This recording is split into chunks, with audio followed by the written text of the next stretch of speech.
नमस्कार दोस्तों। आज हम वापस संचयन भाग 2 का पहला प्रकरण हरिहर काका, जिनमें बहुत सारी बातें हमने आगे बता दी है आपको, और शेष सभी बातें अब हम आपको समझाएंगे। गौर फरमाइएगा। हमने ये देखा कि हरिहर काका और लेखक दोस्त थे पहले के पार्ट में। कुछ एक गंभीर समस्याएं, घर की मजबूरियां, भाइयों का और उनकी बीवियों का उनका ध्यान ना रखना, महंत का कान भरना, उसके बाद घर को वापस ले जाना भाइयों का, और उसके बाद भाइयों का थोड़ा दबाव डालना अपने खेत को उनके नाम करने के लिए। ये सब सारी बातें जो है वो अब तक हमने देखी थी। और एक दिन बात ऐसी हो जाती है कि भाई वगैरह भी जो है वो डरा धमका कर बहुत कुछ प्राप्त करना चाहते थे। इतने में ही महंत के बहुत सारे सुरक्षाकर्मी या गुंडे जिसे कहते हैं, भाड़े के टट्टू, वे सब आ जाते हैं और हरिहर काका का अपहरण करके वापस उन्हें ले जाते हैं। तब तक हमने देखा था। और हरिहर काका के भाई वगैरह जो है वो पुलिस लेकर हर जगह ठाकुरबाड़ी में और सब जगह ढूंढने की कोशिश करते हैं। और अब क्या सोचना, वहां तक हम पहुंचे थे लास्ट लाइन में पेज नंबर 9 पर कि हरिहर काका ठाकुरबाड़ी में ही क्या है, क्या होंगे, क्या हो सकते हैं। ठाकुरबाड़ी का फाटक पीटने लगे और किसी समय ध्यान रखना अब क्या होता है, ठाकुरबाड़ी की छत से रोड़े पत्थर और बहुत सारी बातें जो है वो तितर बितर होने लगी। अपने हथियार संभाले, लेकिन हथियार संभालने से पहले ठाकुरबाड़ी के कमरों की खिड़कियों से फायरिंग शुरू होने लगा। यहाँ पर पहला ही मुद्दा है कि हरिहर काका का अपहरण होना। अपहरण तो हो गया था, उसके बाद फायरिंग शुरू हो गई, पत्थरबाजी शुरू हो गई, जैसे दंगे फसाद में होते हैं उसी तरह से। और पुलिस के एक नौजवान को गोली भी लग गई। उसके गिरते ही हरिहर काका के भाइयों के पक्षधर भाग चले और सिर्फ वे 3 भाई बचे रह गए। अपने तीनों के बूते इस युद्ध को जीतना उन्हें संभव नहीं जान पड़ा। मतलब कि उन 3 में इतनी ताकत नहीं थी कि वो शायद हरिहर काका के बचाव के लिए वो आते। इसलिए कस्बे के पुलिस थाने की ओर दौड़ पड़े। और इधर ठाकुरबाड़ी के भीतर महंत और कुछ चंद विश्वासु साधु वगैरह जितने भी थे, वो एक यही मात्र रास्ता बचा है, आप इस 15 बीघे जमीन को हमारे नाम कर दो। यही सारी बातें यहाँ पर उनको दबाव दे देकर बताया जा रहा था।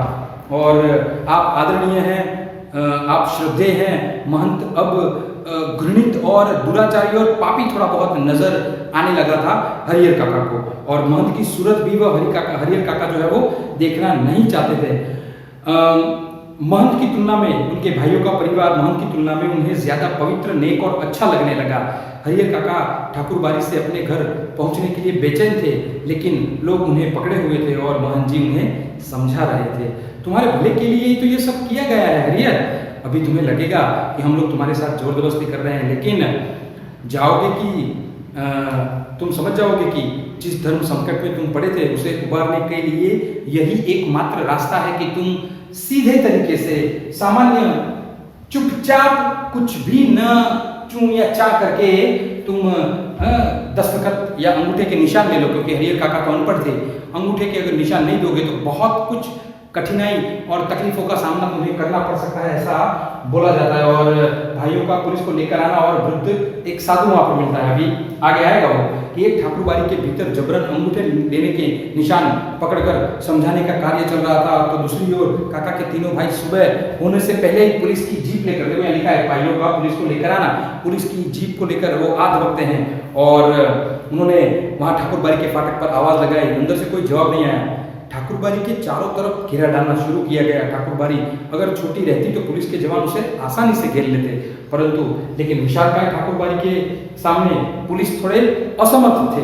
और हरिहर काका ने सोचा कि वो प्रतीक्षा थोड़ा बहुत कर लेते। इस तरफ इनके भाइयों ने भी यही मतलब सोचा कि अब सुबह तक हमें प्रतीक्षा ही शायद करनी चाहिए, उसके अलावा हमारे पास कोई रास्ता नहीं है। हरिहर काका के भाइयों ने सोचा कि पुलिस के साथ ठाकुरबाड़ी पहुंचेंगे तो ठाकुरबाड़ी के भीतर हमले होंगे और साधु संत जो रंगे हाथों पकड़ जाएंगे, लेकिन ऐसा कुछ भी नहीं हुआ।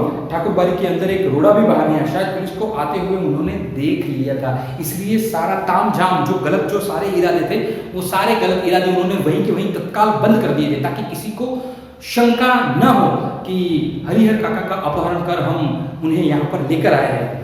ठीक है, सुबह होने पर भी अभी कुछ देर थी, इसलिए पुलिस इंचार्ज रह रहकर ठाकुर बाड़ी का फाटक खोलने तथा साधु संतों को आत्मसमर्पण करने के लिए आवाज लगा रहे थे। साथ ही पुलिस वर्ग की ओर से हवाई फायरिंग भी किए जा रही थी या की जा रही थी, लेकिन ठाकुर बाड़ी की ओर से कोई जवाब नहीं आ रहा था। शायद वहाँ पर कोई ना हो ऐसा वो बताना चाह रहे थे। और सुबह तड़के मतलब सुबह होते ही वहाँ पर एक वृद्ध साधु, देखो यहाँ पर एक मुद्दा लिया, वृद्ध साधु का सबको बेवकूफ़ बनाना।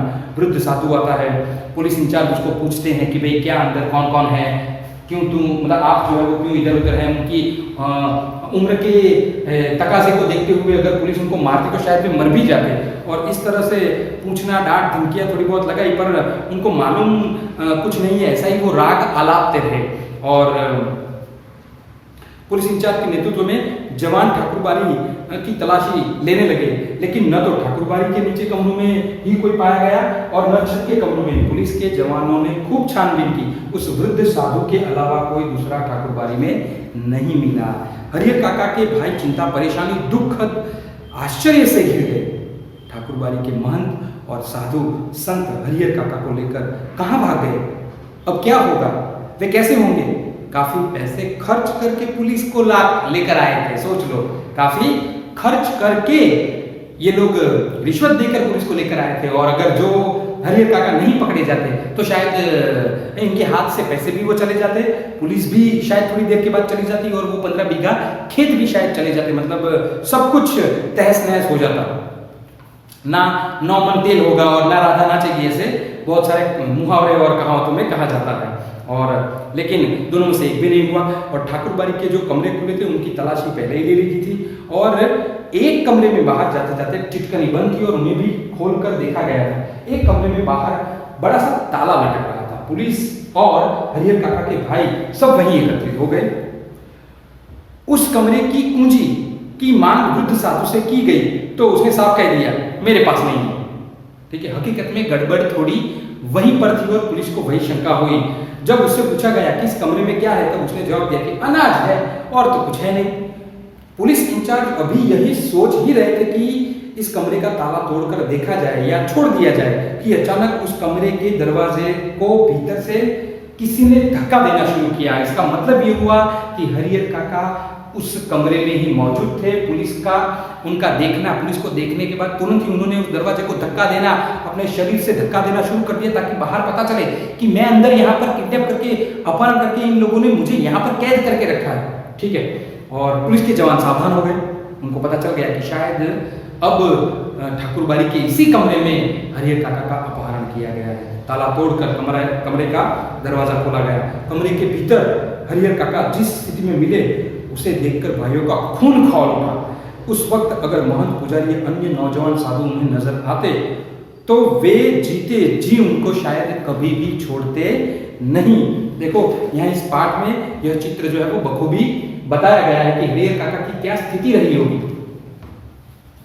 देखिए फिर हरिहर काका के हाथ और पांव तो बंधे ही थे, उनके मुंह में एक कपड़ा ठूसकर बांध दिया गया था। हरिहर काका जमीन पर लुढ़कते हुए दरवाजे तक आए थे और पैर से दरवाजे पर धक्का लगाया था। मतलब लुढ़कते हुए आए थे और पैर से दरवाजे को धक्का लगाया था ताकि बाहर वाले व्यक्तियों को पता चले कि हरिहर काका जो व्यक्ति हैं वो अंदर कैद हुए हैं। ठीक है, और काका को बंधन मुक्त किया गया, मुंह से कपड़ा निकाला गया। महंत पुजारी साधुओं की इन कालिक करतूतों का पर्दाफाश शुरू किया गया। वह साधु नहीं, डाकू, हत्यारे, कसाई हैं कि उन्हें इस रूप में कमरे में बंद करके गुप्त दरवाजे से भाग गए कि उन्होंने सादे और लिखे हुए कागजों पर जबरन उनके अंगूठे के निशान ले लिए गए हैं। आपको शायद पता हो तो अनपढ़ या निरक्षर जो व्यक्ति होते हैं उनकी जो मानक जो लिपि मानी जाती है वो अंगूठे का निशान, जो कि फिंगरप्रिंट जो ली जाती है वो अंगूठे का निशान भारत में आज भी सिर्फ 74% 74% लोग ही पढ़े लिखे हैं, बाकी सारे 25 या 26% जितने भी बचते हैं वो सब अभी भी आज की तुलना में भारत में गरीब हैं और अनपढ़ है। वो आज भी अगर अनाज के किराने में या कहीं पे राशन की दुकान पे जाते हैं तो आज भी अंगूठा ही लगाते हैं। मतलब अभी भी भारत में एजुकेशन का इतना प्रचार प्रसार नहीं हुआ है, ध्यान रखना। हरिहर काका ने देर तक अपने बयान दर्ज किए, सब कुछ लिखावट, सब कुछ क्या कैसे हुआ जीवन में, कभी कभी खिलाफ उन्होंने इतना नहीं कहा होगा जितना ठाकुरबाड़ी महंत और पुजारी और साधुओं के बारे में कहा। उनके मन की जो बातें थी कि दिखावा अलग है और हरकतें अलग है, ठीक है, ये बाह्य आडंबर था, इससे बाहर से अच्छा दिख रहा है पर वो हकीकत में बाहर से अच्छा लग रहा था, ऐसा हकीकत में अच्छा नहीं था, ध्यान रखना। अब हरिहर काका पुनः अपने भाइयों के परिवार के साथ रहने लगे। दालान में हर रोज रिश्ते नाते में जितने सुरमा थे उन सबको बुला लिया गया, हथियार जुटा लिए गए कि भी कभी भी हमला हो सकता है, मारामारी हो सकती है, घर के बचाव के लिए सारे लोगों को बुलाया लिया गया।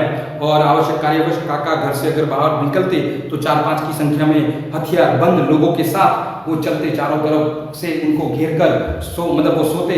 भाइयों ने ड्यूटी बांट ली थी, मतलब वो कि 1 घंटा तू जागेगा, 2 घंटा तू जागेगा, 2 घंटा ये जागेगा, और हरिहर काका को कोई जबरन उठा न ले जाए या उनका कोई नुकसान न कर पाए, यह परिस्थिति आ गई थी। इधर ठाकुरबाड़ी का दृश्य भी बदल गया था, एक से एक खूंखार लोग ठाकुरबाड़ी में आ गए थे। उन्हें देखकर ही लगता था कि गांव के बच्चों ने तो ठाकुरबाड़ी की ओर जाना ही बंद कर दिया। हरिहर काका को लेकर गांव प्रारंभ से ही 2 वर्गों में बट गया था। इसी नई घटना को लेकर दोनों तरफ प्रतिक्रियाएं व्यक्त की जा रही थी। बहुत सारे लोग अब हरिहर काका के सीधे साधे भोले किसान की अपेक्षा चतुर और ज्ञानी हो चले थे। वे महसूस कर रहे थे कि उन्हें उनके भाई अचानक जो आदर और सम्मान सुरक्षा प्रदान कर रहे हैं उसकी वजह उन लोगों के साथ उनके सगे भाई का संबंध नहीं बल्कि उनकी जायदाद का संबंध है। और आज के जमाने में पैसा खुदा तो नहीं पर खुदा से कम भी नहीं, यह बात इस बात से सार्थक सिद्ध होती है, ध्यान रखना भाइयों तथा बहनों। और इसी गांव में जायदादहीन भाई को कौन पूछता है? हरिहर काका ने सब नजर आने लगा था उनको, सब चिकनी चुपड़ी बातें, भाइयों की सारी बातें और ठाकुर जी के नाम पर अपना और जैसे साधुओं का जो पेट पलता था, जैसे उसे धर्म और परमार्थ से कोई मतलब ही नहीं, निजी स्वार्थ के लिए साधु और पूजा पाठ करने का ढोंग रचाया गया। और साधु के बाने में मतलब साधु के मुखौटे में उस ढोंगी जो महंत और पुजारी के अन्य सहयोगी लोग भी लालची और कुकर्मी हैं। छल बल कल, ठीक है, युक्ति से किसी भी तरह धन अर्जित करना और बिना परिश्रम किए धन अर्जित करना, आराम से रहना और अपने घृणित या नीचे या निम्न इरादों को बताना या सफल करने की कोशिश करना या उसमें उस मुकाम तक पहुंचना जहां तक वे संभव हो सके तब तक वह बचे रहे। यही बातें सारी जो है वो हरिहर काका ने मन में तय कर लिया था। और अब तो महंत को वे पटकने भी नहीं देते थे, साथ ही अपनी जिंदगी में अपनी जायदाद भाइयों को भी जीते जी तो नहीं लिखेंगे, ये उन्होंने तय कर लिया था, अन्यथा फिर दूध की मक्खी की तरह हो जाएंगे। मक्खी गिरी, उठाई और फेंक दी। उसी तरह से ये भाई भी उनका यही हाल करेंगे। कोई उन्हें पूछेगा तक नहीं और बुढ़ापे का दुख भी बीतेगा नहीं। लेकिन ध्यान रखना, अब बात यहाँ पर ये आती है, यहाँ पर मुद्दा है हरिहर काका को भाई और महंत एक जैसे क्यों लगने लगे? हकीकत में तो वो उनके भाई थे, दूसरी बार उनको लाए थे, उनका खाना पीना बैठना उठना सारी बातें उनकी ध्यान रखी जाती थी। फिर भी इनके मन में जो आशंकाएं जन्म ले रही थी वो आशंकाओं के जन्म लेने के कारण ये सारी बातें यहाँ पर कुछ अलग होने वाला है, ऐसा आगाज हो रहा है। अब देखिए आगे पेज नंबर 14 पर कि लेकिन हरिहर काका सोच कुछ और रहे थे और वातावरण कुछ दूसरा ही तैयार हो रहा था। घर वाले ये बोल रहे थे कि आप विधिवत अपनी जायदाद अपने भतीजों के नाम लिख दो, वह सब जब तक ऐसा नहीं करेंगे तब तक महंत की गिद्ध दृष्टि उनके ऊपर लगी रहेगी। फिर सिर पर मंडरा रहे तूफान से मुक्ति पाने के लिए उनके समक्ष अब यही एक मात्र रास्ता है। ऐसा करके उनके भाई जो है उनको बेवकूफ बनाते, सुबह दोपहर शाम रात गए यही चर्चा। हरिहर काका साफ मना कर देते और अंगूठे के जो जबरन निशान लिए गए थे उसके खिलाफ मुकदमा हमने किया ही। ऐसी उनकी भाई जो है उनकी बातें समझा रहे थे। उनके भाई जब समझाते हार गए, ध्यान रखना शब्द यहाँ पर ये बताए गए हैं, लिखे गए हैं। मिथिलेश्वर जी ने जोरदार ये टॉपिक उठाया है कि भाई जब समझाते हार गए तो उन्होंने डांटना, दबाव देना, थोड़ा बहुत वही महंत ने जो रूप धारण किया था, उनके भाइयों ने भी एक रात वही रूप धारण कर लिया। महंत और उनके सहयोगियों ने जो धारण किया था वही। और हरिहर काका को अपनी सगी इन आंखों पर भरोसा नहीं हो रहा था और उनके अपने ही सगे भाई उनकी सेवा चाकरी के लिए हमेशा तैयार रहते थे, ठीक है, जो उनकी नींद जागते और उनकी नींद ही सोते थे और हथियार लेकर सामने खड़े थे आज और कह रहे थे सीधे मन से कागजों पर जहां तहां जरूरत पड़े अंगूठे के निशान बता दे और बनाते चले जाओ, अन्यथा मार मार कर यहीं घर के अंदर गाड़ देंगे।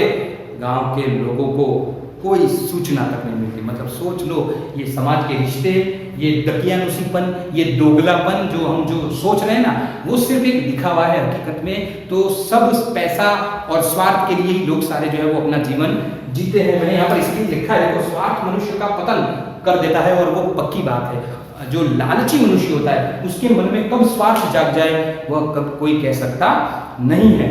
और अगर पहले वाली बात होती तो हरिहर काका डर जाते, पर उनके साथ तो ये 2-3 बार घटनाएं घट चुकी है और इस स्थिति में मनुष्य मृत्यु से डरते नहीं है।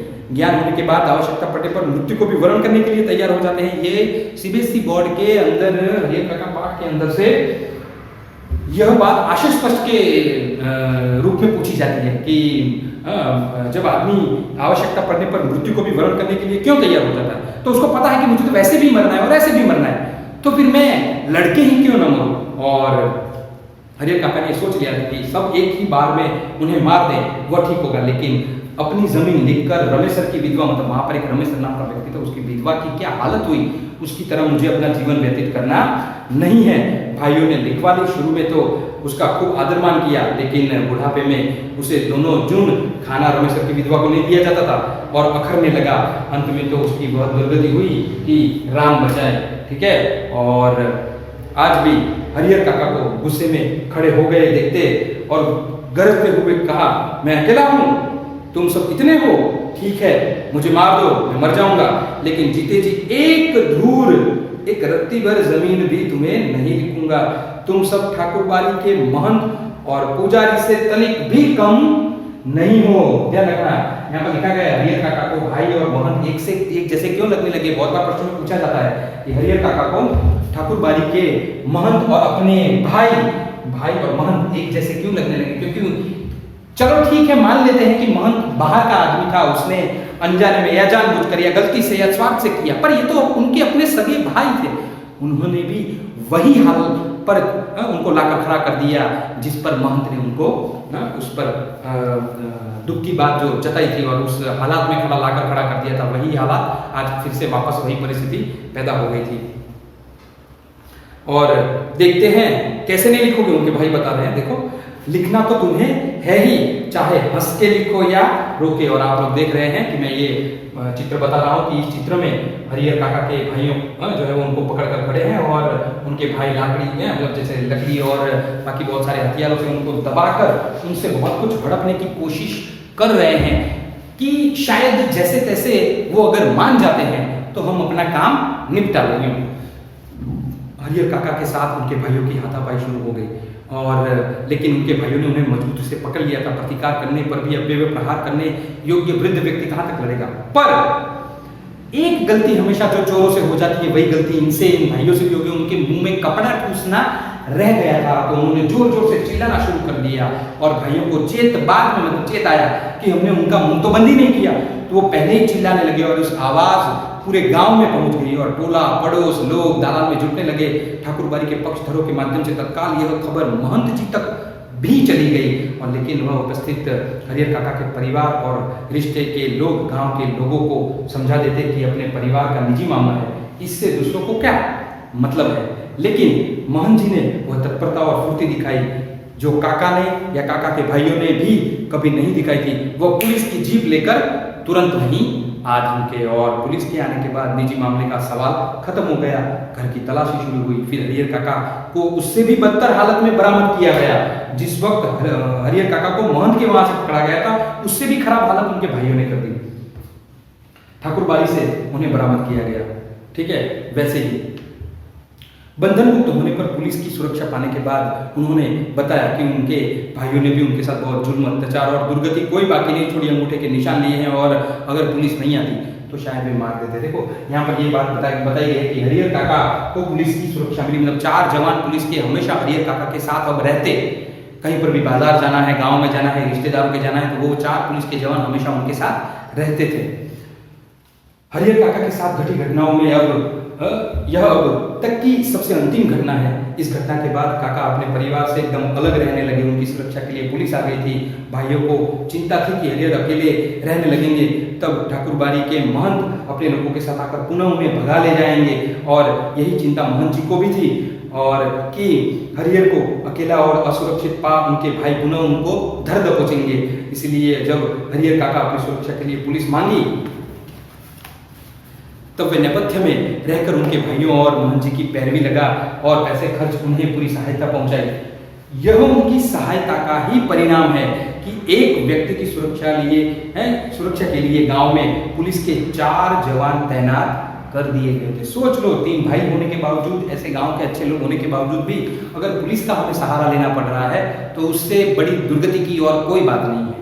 और जहाँ तक मैं समझता हूँ, लेखक कहते हैं, जहाँ तक मैं समझता हूँ फिलहाल हरिहर काका पुलिस की सुरक्षा में रह जरूर रहे हैं, लेकिन वास्तविक सुरक्षा ठाकुरबाड़ी और अपने भाइयों की ओर से ही मिल रही है कि कहीं कोई ये बीघे की जमीन जो है वो 15 बीघे की जमीन इधर उधर ना चली जाए। और दोनों दल अपने काम करवाने के लिए हमेशा प्रयत्नशील रहे हैं। गांव में एक नेताजी हैं, कोई नौकरी वोकरी तो ठीक ठाक करते नहीं है, खेती गृहस्थी, फिर भी 12 महीने मौज उड़ाते हैं, विशिष्ट लोगों के साथ उनका आना जाना। और एक दिन वो हरिहर काका के पास आते हैं और उनको ये प्रस्ताव देते हैं, एक बात बताते हैं कि एक काम करो ना, उनकी जमीन में हरिहर उच्च विद्यालय नाम से एक हाई स्कूल खोला जाए। ये एक नया तुक्का है, नया विचार है कि नेता जो काम का नकाज का दुश्मन अनाज का, उन्होंने हरिहर काका के दिमाग को फिर से एक बार अलग प्रकार की सोचने के लिए मजबूर कर दिया, और इसका सही उपयोग हो जाएगा, गांव का विकास हो जाएगा, एक स्कूल मिल जाएगी गांव को। हरिहर काका के ऊपर तो कोई भी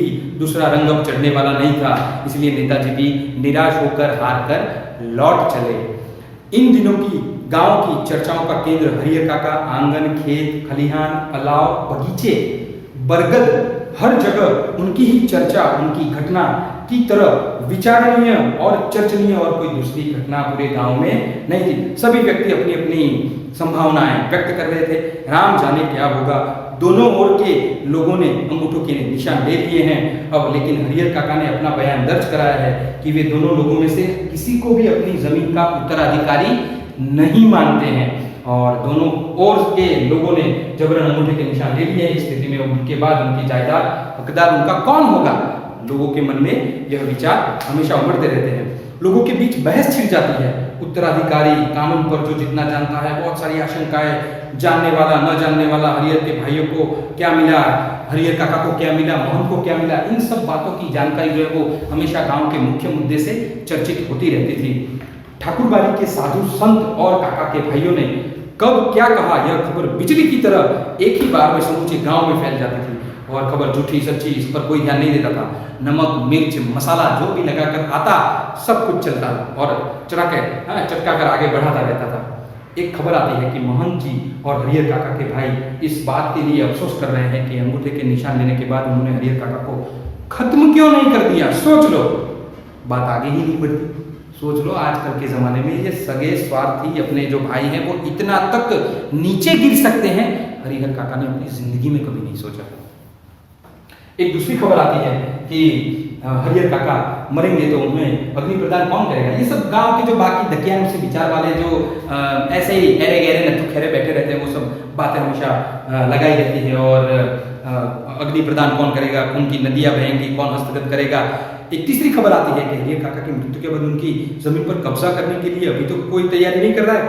इलाके का मशहूर डाकू बुट्टन सिंह से उन लोगों की बातचीत चल रही है। ये सब बाकी सारे मामले बुट्टन सिंह ने बहुत निपटाए हैं, और ये 5वां 6ठा व्यक्ति जो है वो हरिहर काका के जीवन में आ जाते हैं। एक चौथी खबर यह आती है कि मोहन जी ने निर्णय ले लिया है कि हरिहर की मृत्यु के बाद देश के कोने कोने से साधुओं और नागाओं को वह बुलाएंगे और इस जमीन पर कब्जा कर लेंगे। पर अब बात लास्ट पैराग्राफ में आती है। मैंने जो यहाँ पर काका के अपने शेष दिन अब काटना, इनको पता चल चुका था कि इस दुनिया में अब मेरा कोई नहीं है, सिर्फ पैसे के ही सब स्वार्थी सगे हैं, कोई मेरा अपना नहीं है। तो रहस्यात्मक और भयावनी खबरों से गांव का आकाश आच्छादित हो गया था। दिन प्रतिदिन सब मरने मारने की और भयंकर तूफान चपेट में आने की और ये सब सारी बातें हमेशा होती रहती थी। यह कोई छोटी लड़ाई नहीं है, एक बड़ी लड़ाई है। जाने अनजाने में पूरा गांव इसकी चपेट में आएगा ही। इसीलिए लोगों के अंदर भय भी था और प्रतीक्षा भी, एक ऐसी प्रतीक्षा जिसे झुठलाकर भी उसके आगमन को नहीं टाला जा सकता था। और हरिहर काका, अब मुख्य मुद्दा आ रहा है, और हरिहर काका वह तो बिल्कुल मौन हो गए थे।